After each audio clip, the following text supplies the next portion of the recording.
I'm sure most of you, like me, have been on the road, you're driving along, it's a dark night, and all of a sudden, over a hill or from around the corner, you've got these lights blaring on you and you can't see. Well, this is certainly not an uncommon thing to come by. Lots of people have extremely bright lights on their vehicles, whether they're new lights or aftermarket lights, and it can make it very difficult to see.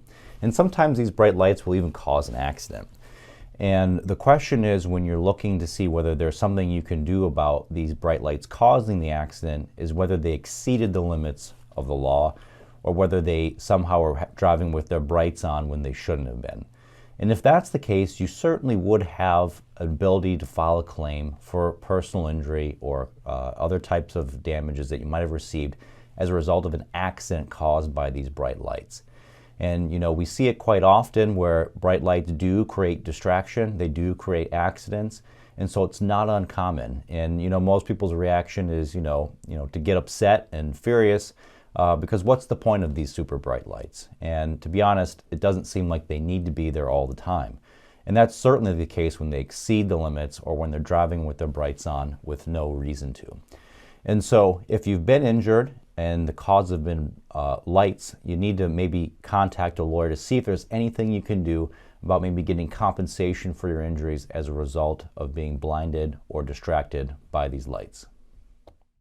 Well, if you feel blinded by the lights when you're driving, you are not alone. Thousands are complaining that vehicle headlights are actually getting brighter and causing more glare. At least one group says this is dangerous. Our Nydia Hahn joins us to explain. Nydia. Yeah, this issue has become a bit of a talker. About half of all fatal crashes happen when it's dark, and headlights make a difference in crash rates.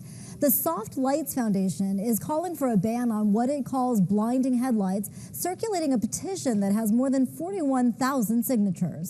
I've got a small car. This truck is so much higher than me, those headlights are going straight into my eye.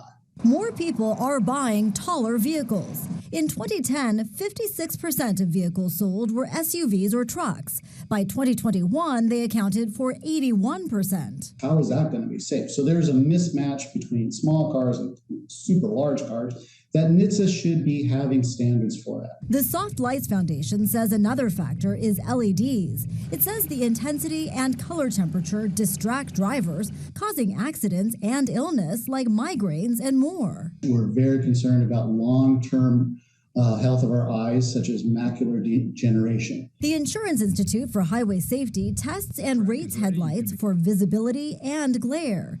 It says the biggest contributor for glare is headlights that miss aim, showing video of two vehicles from the same automaker.